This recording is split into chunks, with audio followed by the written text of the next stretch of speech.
Hello friends, आज जो आपका यूपी बोर्ड का एग्ज़ाम हुआ था 21 फ़ैब को मैथ का, तो उसके आपको सॉल्यूशन बताने वाले हैं, तो आप चेक कर लीजिएगा।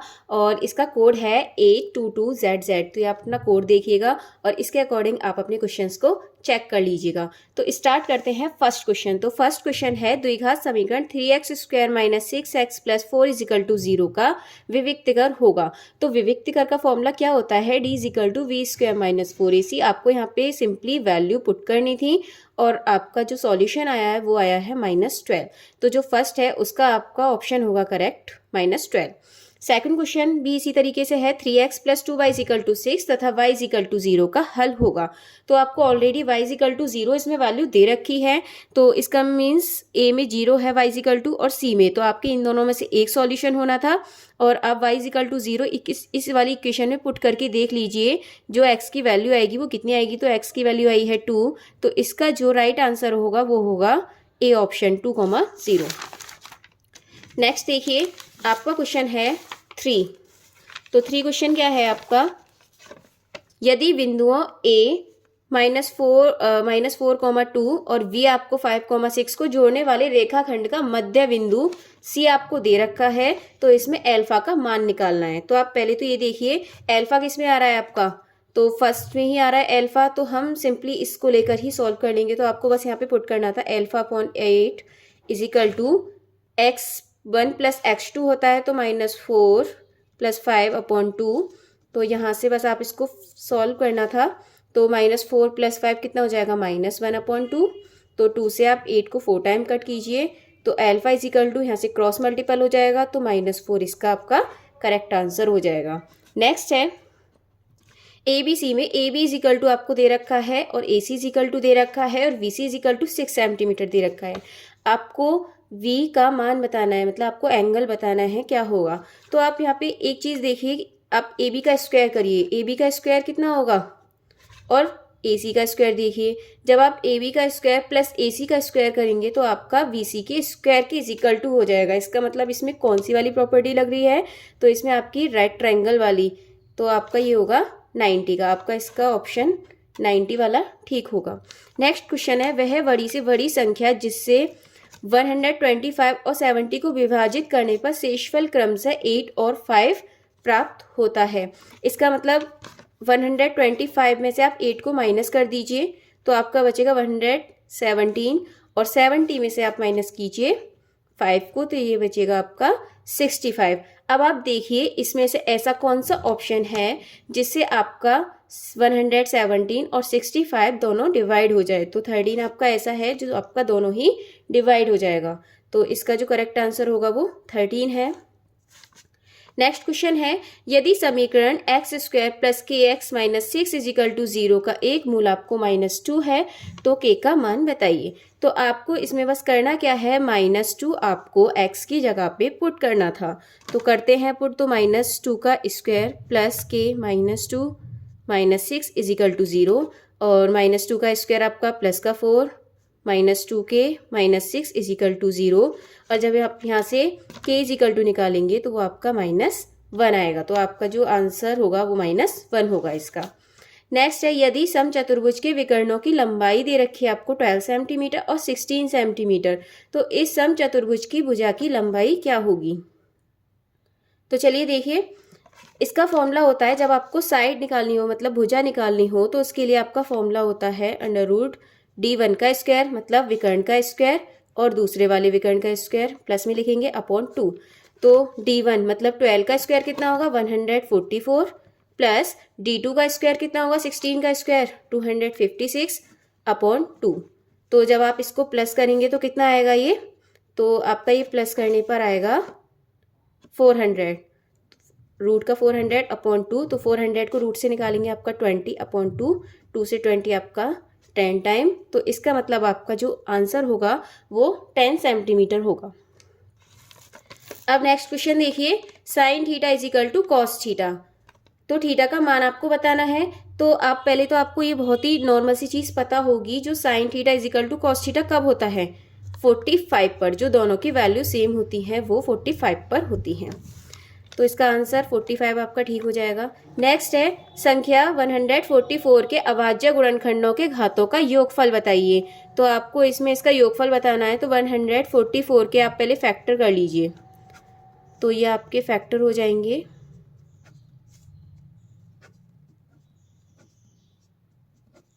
तो क्या है इसके फैक्टर, 2 की पावर 4 मल्टीप्लाई 3 की पावर 2।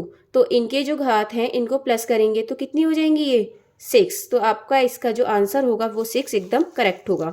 नेक्स्ट है बिंदु -3,5 की y अक्ष से दूरी कितनी होगी। तो आपकी y अक्ष से दूरी बतानी है, तो y अक्ष से दूरी आपकी -3 होगी। आप ऐसे भी करके देख सकते हो इसको, -3 आपका -3 इधर होगा और y प्लस का है तो y आप 5 इधर होगा आपका, और यहाँ से आपकी दूरी कितनी होगी, y अक्ष से दूरी कितनी होगी, तो ये -3 होगी। तो इसका जो करेक्ट आंसर होगा वो -3 होगा। sin 15/cos 75 का मान कितना होगा। तो ये तो आप बहुत बार कर चुके हैं इस क्वेश्चन को। तो देखिए साइन, इसको आप तोड़ सकते हैं 90 - 75 cos 75, और 9 sin 90 - 75 आपका होता है cos 75 अपॉन cos 75। ये आपका आंसर आ जाएगा 1। तो इसका जो ऑप्शन ए होगा वो बिल्कुल आपका करेक्ट होगा। नेक्स्ट क्वेश्चन है कि निम्नलिखित सारणी का माध्य होगा। तो आपको इसका माध्य निकालना है। तो माध्य निकालने के लिए आपको क्या करना है, पहले आप एक टेबल बनानी होगी। टेबल बनाने के बाद आप उसका माध्य निकाल लेंगे। तो पहले आप इनके बीच का वर्ग अंतराल निकाल दीजिए। क्या होगा, 5 होगा, 15, 25, 35 और ये होगा आपका 45। तो बस सिंपली आप इसका मल्टीप्लाई कर दीजिए। 5 का 5 में हो जाएगा 25, और 15 6 कितने होते हैं 90, और 25 का 5 में करेंगे तो कितना हो जाएगा 125, और 35 का 3 में करेंगे 105, 45 का 1 में मल्टीप्लाई करेंगे 45। अब आप इन सभी को प्लस कर लीजिए। तो आपका इन सभी को प्लस करने पर कितना आएगा आपका, तो इसको जो भी आप प्लस करेंगे और प्लस करने के बाद फिर आपको इनका प्लस करना है, और इनका प्लस करने के बाद आपको आपस में डिवाइड करना है। तो आपका जो ऑप्शन होगा वो 19.5 आपका करेक्ट आंसर होगा। नेक्स्ट क्वेश्चन देखिए, 13 क्वेश्चन है 3 cot थीटा = 4 है तो कोसेक थीटा आपका कितना होगा। तो cot थीटा = 4, तो एक काम कीजिए, cot थीटा = 4 अपॉन में आप ले आएंगे 3 को। अब आप यहाँ से वैल्यू लगाइए। कॉट थीटा हमारा कितना होता है, तो चेक कीजिए। कॉट थीटा होता है A/L। तो ये A है और ये L है। तो A आपका 4 और L आपका 3, और आप यहाँ से कर्ण निकाल सकते हो। तो कर्ण आपका आएगा 5, ये आप निकाल सकते हो आराम से। इसके बाद आपसे पूछा है कोसेक थीटा। तो कोसेक थीटा की वैल्यू क्या आती है, K/L। तो K/L कितना हो जाएगा आपका, K/L 5/3 आपका करेक्ट आंसर होगा। सी ऑप्शन आपका बिल्कुल ठीक है। नेक्स्ट है, यदि दो गोलों के आयतनों का अनुपात 27/64 है तो उनके पृष्ठीय क्षेत्रफल का अनुपात कितना होगा। तो आपको इसका फॉर्मूला याद ही है, 4/3 πr। इसको आप 1 ले लीजिए, एक की रेडियस, और दूसरे की आप ले लीजिएगा 2। इतना करने के बाद ये तो आपका कैंसिल हो जाएगा, और इनका जो अनुपात दे रखा है वो आपको 27/64।